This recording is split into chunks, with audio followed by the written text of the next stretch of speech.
여러분 반갑습니다. 반도체 오빠 천만쌤입니다. 이제 마지막 방송이네요. 벌써 시간이 훌쩍 지나갑니다. 이제 늦은 밤이고 일찍 주무셔야겠죠. 저도 마지막 영상 올리고 꿈나라로 가도록 하겠습니다. 취침 모드로 가야겠죠. 또 그래야지 또 일찍 일어나요. 일찍 일어나는 게 참 쉽지는 않습니다. 이거 부지런해야 돼요. 부지런 따라야 하기 때문에 쉽지 않고, 그리고 매일매일 그 컨디션 조절을 잘 해야 할 것 같습니다. 이 컨디션 조절을 제대로 안 하면은 영상도 올리기 힘들더라고요. 특히 이제 목도 안 좋죠. 목 상태도 영 안 좋고, 하여튼 모든 부분이 잘 안 돌아갑니다. 안 돌아가요. 그래서 항상 그 몸 관리를 잘 해야 할 것 같아요. 예전에는 술도 많이 마시고 그랬는데 이제 술 마실 것도 안 되는 것 같고요. 산속에 처박혀가지고 힘듭니다. 이게 술 파는 데도 없고, 그냥 혼자서 거의 농사 지면서, 혼자 자급자족 다 해야 돼요. 자급자족을 해야 하기 때문에 힘든 시기를 보내고 있습니다. 거의 도 닦는 기분으로 하고 있어요.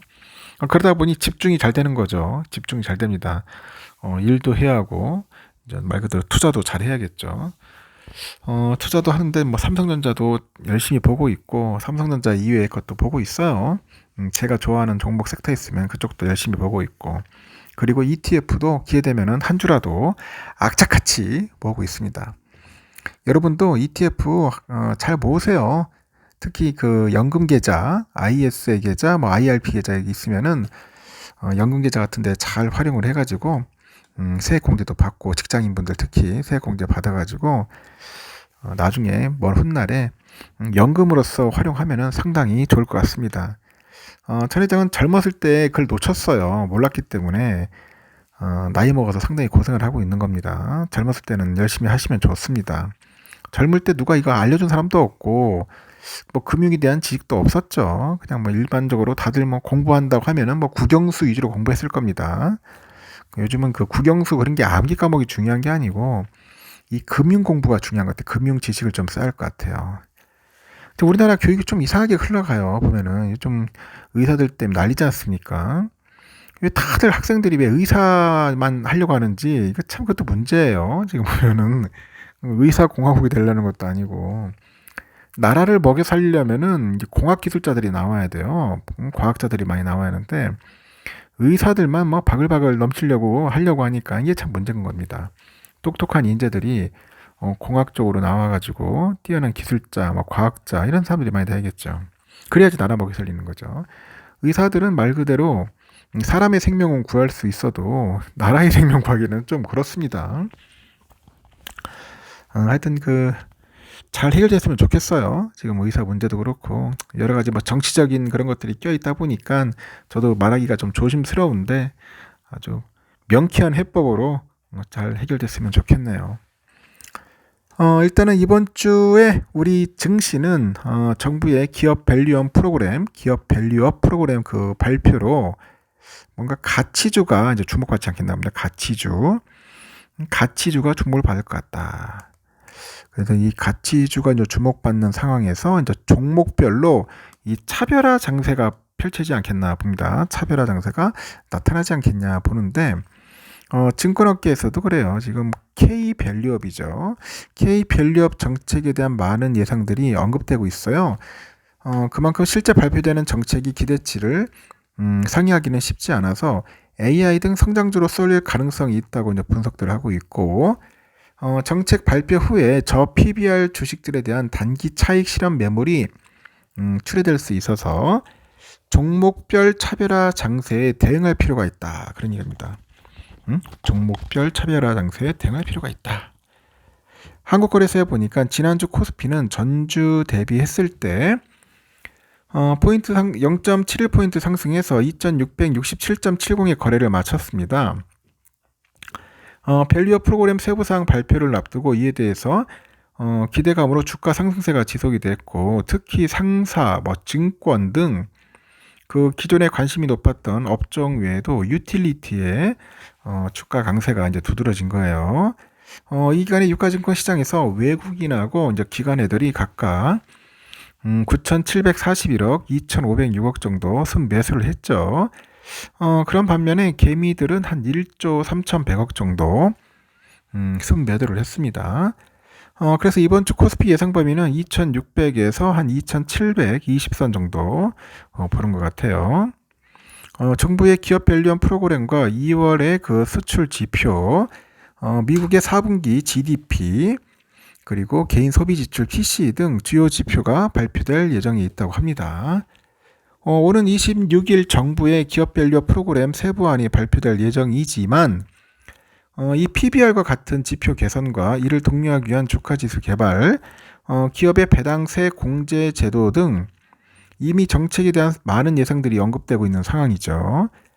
실제 발표되는 정책이 시장과 그런 투자자들의 기대를 상회하기는 쉽지 않다고 이제 분석을 하는 것 같아요.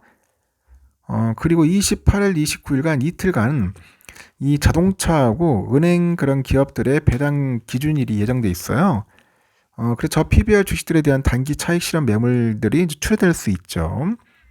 그리고 4월 총선 전까지 정부의 추가적인 정책 드라이브가 있을 예상으로 예상되는데 그만큼 조정 시에는 매수 대응이 적절하다고 이제 판단을 하는 겁니다.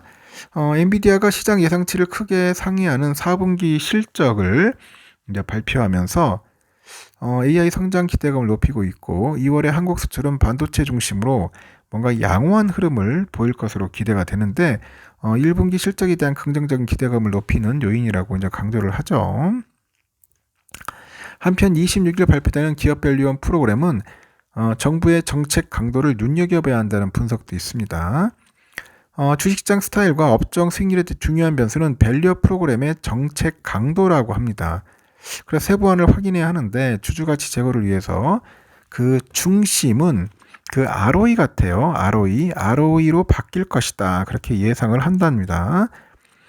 기업 밸류 프로그램 중심축이 ROE라면은 일본의 사례를 이제 보여야 하는 거 아니냐 그렇게 보는데 자사주 소각하고 이제 배당 가능 종목이죠. 해당 관점에서 가장 주목받았던 그런 업종은 은행과 자동차, 상사, 자본재라고 합니다. 최근에 국내 증시에서 강한 매수세를 이어온 외국인 수급도 주가에는 긍정적이라는 전망이 있죠. 2월 외국인들인 코스피에서 6조 8천억 정도 이상을 순매수했는데 2013년 9월 이후 역대 두 번째로 많은 규모를 순매수했고 외국인 순매수세와 지분율을 고려하면 여전히 자금 유입이 기대된다고 합니다. 이번 달에는 그 외국인이 이제 14거래일 중 2거래일을 제외해서 12거래일 동안 코스피를 순매수하고 있어요. 그래서 PBR이 낮은 종목일수록 강한 자금이 유입이 됐죠. 그러면서 외국인의 연속적이면서도 그런 강한 순매수세는 대체로 증시의 상승으로 이어졌다는 점에서 지수의 추가 상승에 긍정적인 시각을 유지한다고 합니다. 다들 그렇게 보고 있는 사람도 있어요. 다양한 시각들이 있는데 하여튼 저 PBR 밸류업 프로그램 하여튼 기대됩니다. 어떻게 흘러갈지 한번 참고해 보셔야 할 것 같아요. 하여튼 코스피 코스닥 금요일날 좀 아쉽긴 아쉬웠습니다. 미국도 보니까 토요일날 그 다우는 또 최고점 찍죠. 나스닥이 조금 부진했어요. 소폭 빠졌습니다. 0.28%. S&P도 좀 등락을 심했지만 그래도 강보합으로 0.03% 올랐습니다. 나스닥이 조금 아쉬웠다는 겁니다. 필라도 그만큼 이제 많이 올랐기 때문에 또 한번 조정 받아야죠. 계속 미치도록 올라가진 않을 거예요. 4,709.52가 최고점이었었는데 그래도 4,615까지 좀 밀리긴 밀렸습니다. 좀 밀렸고요. 환율은 1332.5원이요. 3.5 올랐고 달러 일본엔 150.51엔, 유가는 76.49달러. 일본 예란은 885.32원, 유로와 1442.03, 중국 이엔화가 184.95원, 휘발유 1633.65, 국제금값은 2049.4달러, 국내는 86,652.75원입니다. 미국 국채 10년물은 4.248 쭉 뭔가 흘러내려가는 그런 느낌이네요. 4.248. 선물 지수를 보니까 다우가 0.08% 조금 올랐고요. S&P 0.06% 좀 때리고 나스닥 0.51% 많이 빠졌어요. 러셀은 0.06 강보합으로 끝났고요. 나스닥이 조금 아쉬웠습니다. 우리 삼성전자는 계속 지금 빌빌거리고 있어요. 73,000원 선에서 좀 위아래로 뭐 한 1,000원 정도, 하방은 한 마이너스 500원 정도로 해서 좀 왔다리 갔다리 지금 올라가고 있는데, 저는 내일은 다시 한번 반등하지 않을까 봅니다. 하여튼 73,000원에서 한 74,000원 사이, 그 사이에서 거의 뭐 왔다 갔다 할 거예요. 우선주도 마찬가지로 63,000원 선에서 지금 왔다 갔다 하고 있는데, 제가 그랬죠. 위아래로 플러스 마이너스 500원 정도 잡으시면 될 겁니다. 많이 오르면 63,500원까지 갈 수 있는 거고, 또 빠지면은 한 62,500원까지도 밀릴 수 있지만은, 그래도 63,000원 선을 잘 버티고 있다.